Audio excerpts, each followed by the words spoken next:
Today at 6, we're in Edinburgh, where the SNP says it's offering the hand of friendship to voters across Britain. The party launched its manifesto promising to use any influence at Westminster to increase public spending and investment, especially in the NHS. It is a manifesto above all else to end austerity. That will be our #1 priority.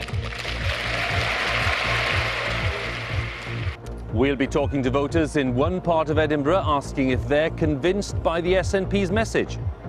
I've always voted Labour in the past, and I'll probably still vote Labour again. Mr Cameron and Mr Miliband have got a lot to do with that, because they're making the SNP out to be the bogeymen, aren't they?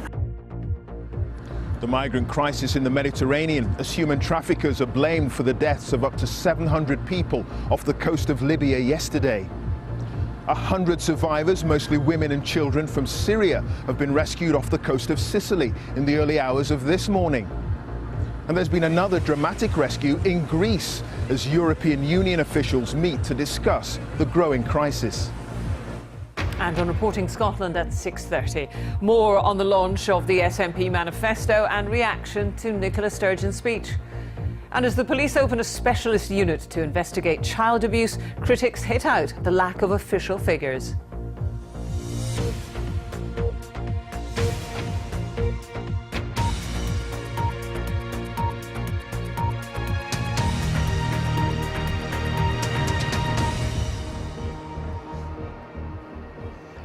Very good evening from Edinburgh, where the Scottish National Party published its manifesto today. Nicola Sturgeon, the party leader, said her #1 priority was to end austerity. She is proposing higher public spending for new investment, increasing the minimum wage, and working to block the renewal of the Trident nuclear weapon system. Ms Sturgeon said her goal was not to disrupt or destroy Westminster. Well, as we know, the opinion polls are consistently suggesting that the SNP could emerge as Britain's third largest party on May the 7th. And the SNP has already ruled out supporting a Conservative administration. David Cameron said today that the stakes have just got much higher.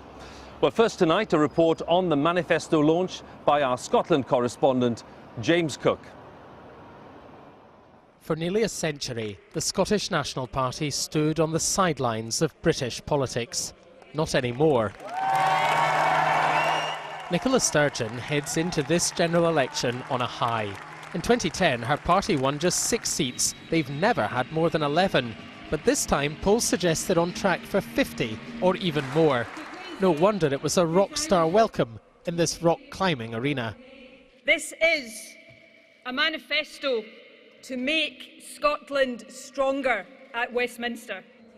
You'd expect her to say that, of course, but today's event was also aimed at a wider audience. So to everyone who, like me, wants this election to herald the real and positive change that will make life better for ordinary people across these islands, I hold out a hand of friendship. And so, if neither Labour nor the Conservatives win a majority and the SNP hold the balance of power, what might change? It is a manifesto above all else to end austerity. That will be our #1 priority. That is why we are putting forward today a clear alternative to the further spending cuts proposed by both Labour and the Tories. We want to see modest spending increases by the equivalent of increasing departmental spending by 0.5% above inflation in each year of the next Parliament. This election is not about independence, insists the SNP leader, but it's the question that never goes away. A bookmaker this morning offered me fairly decent odds that a second referendum would be held within the next 5 years. Do you think I should take the bet? Well, if my predecessor was standing here, he'd probably be able to give you some advice. I am not a betting person, so I'm going to but no, I don't think I would. I'm not planning another referendum. I have made that absolutely clear. Nicola Sturgeon is not so much scaling the heights as walking a tightrope. Her supporters still want independence as soon as possible, but this manifesto argues for positive change within the UK. It is a tricky balancing act. Ms Sturgeon is promising a higher minimum wage, an extra £9.5 billion for the NHS and the reversal of some welfare cuts. So how would she pay for it? The price of my plan is that it would take a couple of years, maybe 3 years longer, to completely eliminate the deficit. It's the sensible, fiscally responsible way forward. It's not saying debt and deficit isn't important. Well, you better hope you can grow the economy as fast as you think you can. It's about how you get yourself out of deficit. You can do it the way the Tories have tried to do it, with savagely cutting, and we all see the impact of that. Many people across this country are living with the impact of that, or we do it in a more humane way. The one that says economic policy is not an end in itself, it's a means to allow people to live better, healthier, happier, more prosperous lives. The SNP leader is also promising not to replace Britain's nuclear weapons and to support higher taxes on the rich. When the United Kingdom votes 2 weeks on Thursday, this Scottish nationalist could take centre stage. James Cook, BBC News, Edinburgh. Well, as we've heard, Nicola Sturgeon announced her wish for higher public spending, which she said could lead to an extra £140 billion of new investment, including more money for the NHS. Her opponents say it is a recipe for more debt and financial chaos. And the SNP is now asking in this manifesto for the Scottish Government to be given full financial responsibility. That's the phrase. Our economics editor, Robert Peston, has been looking at the numbers in the SNP manifesto. The route to Scottish prosperity? The £1.5 billion new Queensferry crossing spanning the Firth of Forth. And today the SNP said it wanted to see greater investment and public expenditure throughout the UK. So what would it mean for the UK's public finances if the SNP were to get its way and spending on public services were to rise by 0.5% a year? Well, that could lead to an increase in the national debt or in taxes of at least £140 billion by 2020, more than health spending throughout the UK. Now, the national debt is already expected by the current government to be a record £1.63 trillion in 5 years. But under SNP plans, it could instead be nearer £1.8 trillion. Even so, debt as a share of national income would be falling by then, though not by much and years later than under Tory plans. The SNP plans for spending imply quite a significantly higher level of spending compared to the current coalition government plans and compared to the proposals of the Conservative Party. They're actually somewhat similar, I would think, to what Labour are proposing. Labour are also planning to spend potentially quite a bit more than the Conservatives have said they would be willing to spend in the next Parliament, and probably in a very similar ballpark to what the SNP are talking about. Nicola Sturgeon says she'll force a UK government to be more progressive and spend more on public services. So what's the record of the SNP in Scotland in government? Well, health spending per head rose 8.1% in Scotland between 2008 and 2013, less, as it happens, than an 11.7% rise in England. And spending on Scottish schools per head fell nearly 4% over this period, compared with a rise of 6% in England. But although austerity in health and schools appears to have bitten deeper in Scotland than England, it's very important to remember that public spending per head is much higher in Scotland than in England, 18% higher in 2014 at £10,275. Bridge building here in Scotland, and Nicola Sturgeon says between her party and so-called progressives throughout the UK. And there's the paradox. The party that wants independence for Scotland trying to persuade Labour as a potential Westminster government to cut less and borrow more, not just for Scotland, but for the whole of the UK. Robert Peston, BBC News. Well, during the day, the SNP's opponents here have been questioning the assumptions behind the party's spending plans. For example, the Lib Dems said that if Scotland gained control of all of its tax powers, there'd be a £40 billion black hole, in its view, in Scotland's finances. Labour said that if the SNP was really serious about progressive policies, it would have plenty of opportunity to support Labour's policies, at Westminster maybe. But first, here's David Cameron with a Conservative reaction to the SNP's plans. If Labour and the SNP get into power, you're going to see an alliance between a party that wants to spend, borrow and tax more with another party that wants to spend, borrow and tax even more. It might be a match made in heaven for them, but it is a match made in hell for the British economy. I think the most significant thing about the SNP Manifesto today is the fact that they haven't ruled out a second referendum in the next 5 years, having said that it was a once-in-a-generation, once-in-a-lifetime decision. I think that's the wrong priority for the people of Scotland and the people of the United Kingdom. The SNP have published a manifesto today, which is a short-term manifesto built on long-term debt. They claim it's progressive. There is nothing remotely progressive or fair in simply racking up debt and asking our children and our grandchildren to pay off the price of this generation's mistakes. To anyone that is worried about the Scottish tail wagging the English and British dog is to vote UKIP, because we're the only ones that will rebalance the system, and we're the only ones that will break this political consensus that means taxpayers' money all goes to Scotland. A flavour there of some of the day's reaction from the SNP's opponents. Well, our political editor, Nick Robinson, whose voice is getting a bit better after that recent surgery, has been taking a look at the SNP manifesto, and these are Nick's thoughts. Something truly extraordinary happened today. A woman who's not even running as a candidate in this election, whose party is standing in just one of the 4 nations of the UK, which, even if it does as spectacularly well as some opinion polls suggest, would have just 1 in 13 MPs in Westminster, has come to dominate this election. Nicola Sturgeon, the undoubted star of the campaign so far, pledged to build not just a stronger Scotland, but a better, more progressive politics for everyone. Her headline pledge was that SNP MPs would back a bigger increase in health spending throughout Britain than any other party has so far promised. Now, this is pretty interesting, because the Independent Institute of Fiscal Studies says that in the past few years, when, remember, the SNP has been running the health service in Scotland, it hasn't increased spending on the NHS anything like as fast as the Tory-led coalition in Westminster. So far, there's been a great deal of scrutiny of what the party might do if there's an uncertain election result, and their MPs could decide who's the occupant of number 10 Downing Street after May the 7th.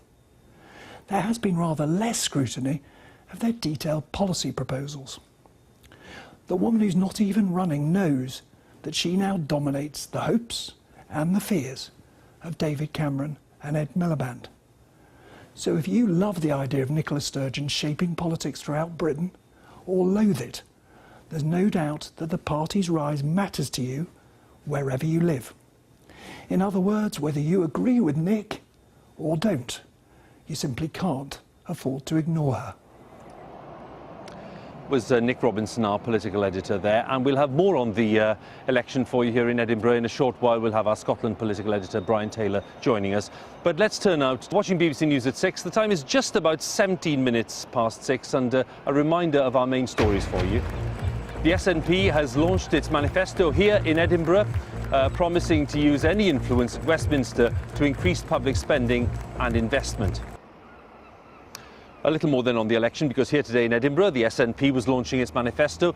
In Northern Ireland, the largest of the nationalist parties there, Sinn Féin, has launched its manifesto, pledging to oppose austerity.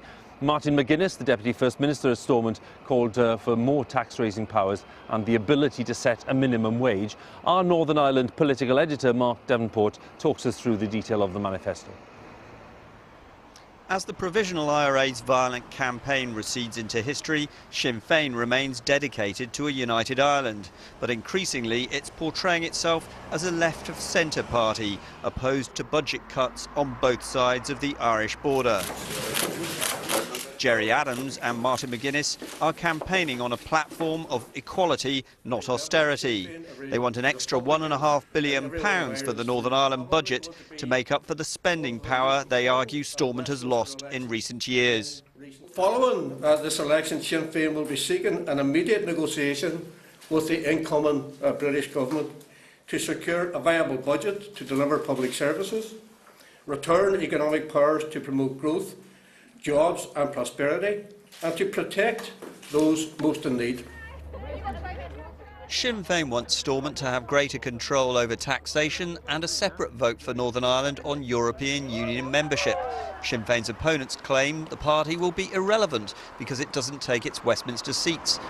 But in its heartland of West Belfast, it's not under pressure to change direction. but I can't see if it would make any difference where they're sitting. Should they take their seats or not? No, I don't think so. Don't think so. Why is that? I don't think it'll make much difference. Other Northern Ireland parties claim they might play a key role in a hung parliament, but Sinn Féin says that's misleading the voters. Like the Scottish National Party, Sinn Féin's political goal is to break up the UK. But unlike the SNP, it doesn't believe taking its seats or voting at Westminster is the way to further its aims. Mark Devonport, BBC News, West Belfast. So Nicola Sturgeon has promised to represent the interests of voters right across the UK if the SNP finds itself with influence after May the 7th. But a main theme here in Edinburgh today was to make Scotland stronger at Westminster. So what do voters here in the Scottish capital make of the SNP's strategy and its pledges? Our special correspondent Gavin Esler reports now from a residential area not far from the city centre. Just round the corner from Holyrood Palace, where the Queen sometimes lives, is the Tumbleweeds estate. 1,600 people, once solidly Labour. We asked Tumbleweeds resident Nobby Clark, an undecided voter, to listen to the SNP Manifesto launch. You can feel the strength of feeling here. You know, I'm taking it all on board. I want to have a good look at the manifesto and see what's there. Music fans will remember Nobby in the original boy band, the Bay City Rollers. Down on his luck, he moved here, and now with other volunteers has helped improve the estate. I hated living here. It was really very, very depressing, and I decided to do something about it. I'm being swayed towards voting for SNP because I think we need that voice in Westminster. I think the whole establishment down there needs a good shake-up, and if anybody's going to do it, it'll be Nicola Sturgeon. There's self-help too in a new Tumbleweeds cooperative. Nice to see you again. Nice to see you. How things? How's business? Marion voted no to independence, but thinks Westminster politicians actually help the SNP win votes. I think Mr Cameron and Mr Miliband have got a lot to do with that, because they're making the SNP out to be the bogeymen, aren't they? And I think they're just drumming up. They're the best recruitment people that's going just now for the SNP, I think. Conservative voters are hard to find. Labour is fighting back to retain the seat. I've always voted Labour in the past, and I'll probably still vote Labour again.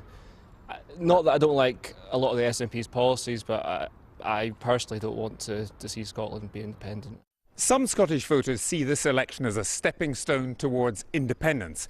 Others want to elect the government of the United Kingdom. But many see it as a massive protest vote against Westminster politics as usual. Gavin Esler, BBC News, Tumbleweeds. Gavin talking to some of the voters in this city. Brian Taylor, our Scotland political editor, with me. Brian, just pick out for me what you thought was significant in today's launch. I think the launch today operates on a number of levels. First of all, it is presented as a sincere offer to assist the governance of the UK. I reckon the SNP are calculating that voters are looking for cooperation rather than confrontation. It's also of a piece with their approach at Holyrood, where they seek to govern consensually within devolved powers, thereby perhaps potentially mitigating or lessening the fear factor associated with independence. But it also works in terms of a challenge on the Constitution. If David Cameron is saying that it will be a frightening prospect that a phalanx of MPs from Scotland are able to influence the governance of the UK, well, you have other supporters of the Union say that could polarise Scottish-English opinion. You also have the SNP saying what exactly was meant when it was said during the referendum that people in Scotland should lead the UK and not leave it. Interesting, Brian. We'll talk again later. Thanks very much. Brian Taylor there, our Scotland political editor. Very quick reminder, today is the last possible day to register to vote. Midnight is the deadline. 1.7 million applications have been made in the last 5 weeks, most of them online, but people can visit their local town hall offices if they're quick to fill in a paper form. It's too late, of course, to use the post, but for details of how to register, go to our website, bbc.co.uk/news, and there's a link there for you, and it explains how you can do it online. So, from a gloriously sunny evening in Edinburgh, let's join Darren for the weather. Yes, thanks very much, Hugh. I can see you're enjoying the sunshine there, but the warmest place in the country was in Hampshire, Otterbourne, where temperatures hit 20 degrees, not far away in London. A bit cooler further north, but 14 degrees. Scotland, Northern Ireland, still quite pleasant. We've got a bit of cloud here at the moment, but ready for the week ahead. There'll be a lot of sunshine. It'll feel warm, temperatures above average. And then we'll see a change right at the end of the week with some rain, maybe a few showers tonight actually, just running the far north of Scotland up towards the Northern Isles, some mist, fog and low cloud, maybe creeping in from the southern North Sea across East Anglia into the East Midlands. But quite a chilly night again, as we've seen over the past few nights, particularly in the countryside after the high temperatures of today. We get some really low temperatures tonight, a pinch of frost, no more than that, because very quickly it'll warm up in the sunshine. And there's more sunshine to come tomorrow. The mist, low cloud retreating back to some coastal areas of East Anglia, some cloud wandering into the far north of Scotland, a few spots of drizzle in the northwest, perhaps a little bit cooler here, but otherwise the rest of Scotland, Northern Ireland warmer than today. And again, those temperatures widely 17, 18 or 19 degrees, above average for this time of the year.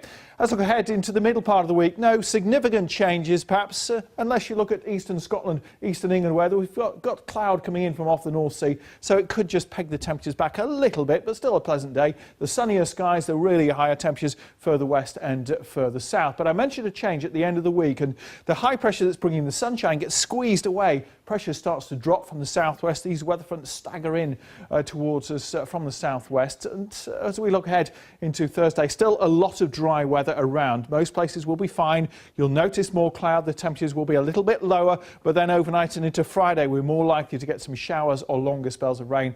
By the weekend, it will be cooler than it is at the moment. Back to you, Hugh.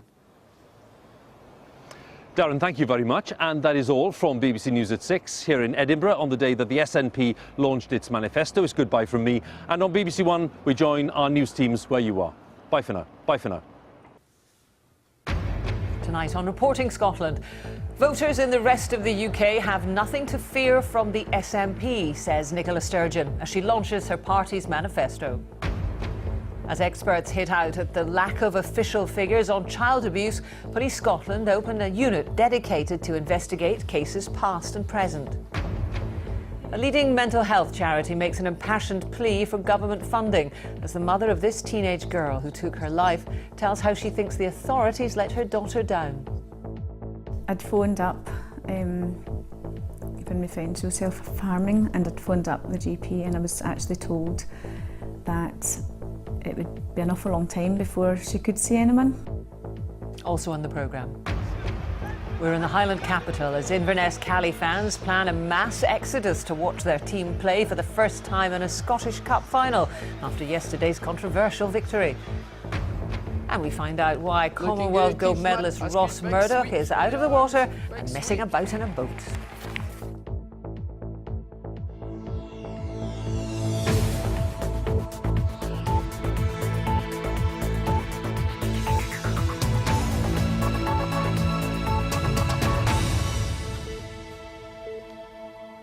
Good evening.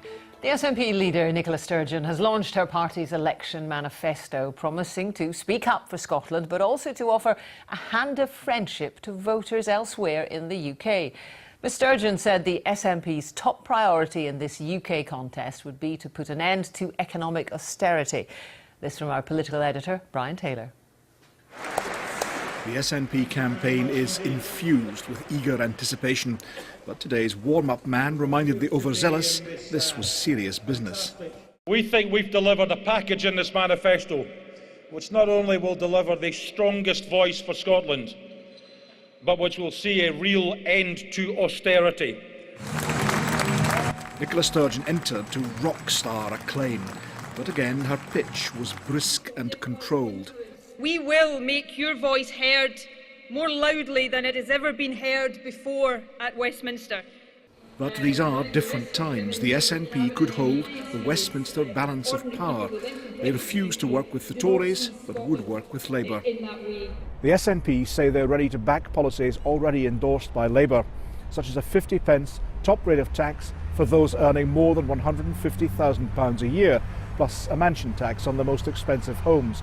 They favour a single-tier pension worth £160 a week, and they say they're ready to reverse cuts in benefits for disabled people. Priorities to make life better for ordinary people not just in Scotland, but across the UK. The SNP are against upgrading the Trident nuclear deterrent. On the NHS, they support spending increases in Scotland and throughout the UK. At this election, their big offer is ending economic austerity, not independence, although they still have constitutional aims. As a minimum, say nationalists, Westminster must implement the Smith Commission plan to devolve to Holyrood control of income tax rates and bans, plus a share of welfare. But the SNP want to go further. They favour what they call full fiscal responsibility. That's Scotland controlling all tax and spending, but they say that will be phased in over a period of years. The early focus within that, they say, should be to devolve control of employment policy powers, allowing Scotland thereby to grow the economy. The SNP will always support independence. But this election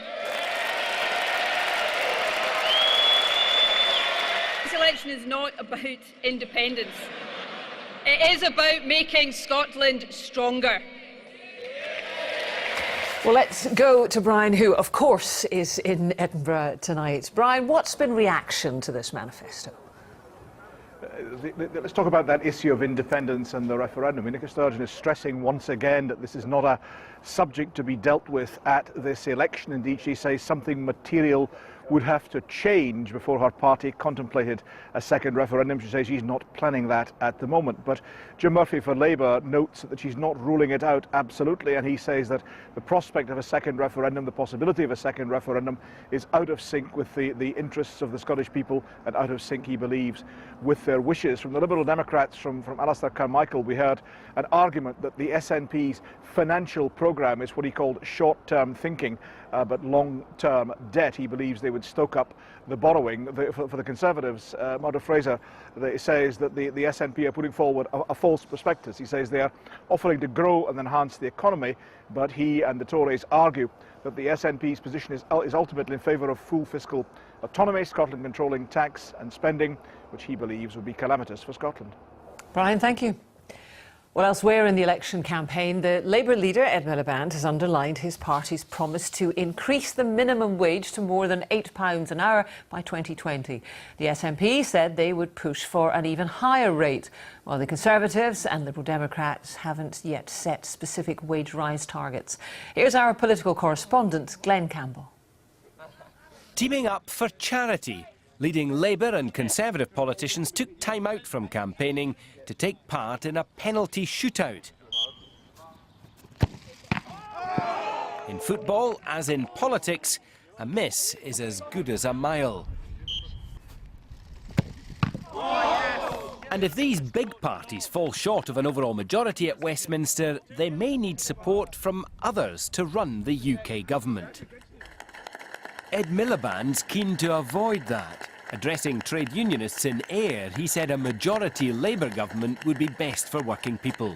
There is still poverty pay despite a minimum wage. I will not tolerate that in the country I lead. So we will raise the minimum wage as a proportion of average earnings by 2019 to its highest ever level, to more than £8 an hour. But at their manifesto event in Edinburgh, the SNP said they'd press Labour for an even higher minimum wage of £8.70 an hour by 2020. It would have to be phased over a period of time. But if we also reduced, for example, employers' national insurance contributions, which is commonly viewed as a tax on jobs, it makes it more practical and possible for smaller companies to take on additional staff or to pay their staff at a higher level. The Conservatives said, unlike Labour, they'd ruled out any power-sharing deals with the SNP. But the party's Scottish leader campaigning in Glasgow said a Tory government would deliver for the lowest earners. Over the last 5 years, the coalition government has raised the minimum wage above inflation, and crucially, we've also taken people on low pay out of taxation, so they've got more pounds in their pocket at the end of the working week. And what we've said in our manifesto is that we will always make sure that work pays. The Liberal Democrats, in coalition with the Tories, raised the income tax threshold and the minimum wage. And in Eastern Bartonshire today, they promised to go further if they stay in power. We have the level of the minimum wage, though, set by the Low Pay Commission, which is an independent body. They look at all the evidence, and yes, now we are very keen to see it going up ahead of inflation, because we know that it is people on low wages who need the most help. Labour won the charity shootout. After this Tory miss, the final score was 3-2. Opinion polls suggest the general election result could be closer still. And if neither of the two largest parties win outright, that could bring the ideas of smaller parties into play. Glenn Campbell, reporting Scotland. And BBC Scotland has announced the second of two televised Scottish leaders' debates. This one will take place on the 3rd of May in Edinburgh, chaired by Glenn Campbell. It'll involve the leaders of Scotland's political parties, and if you'd like the opportunity to be part of the audience, details of how to apply can be found on our BBC Scotland News website. You're watching Reporting Scotland, and still to come on tonight's programme. I've got my red shoes made in milk. Why Edinburgh's Jazz and Blues Festival will have a decidedly international flavour. In sports, Celtic are looking for answers from the SFA. Knocked out of the Scottish Cup, they want to know more about refereeing decisions. Plus, we're in Inverness, home of semi-final winners Caley Thistle.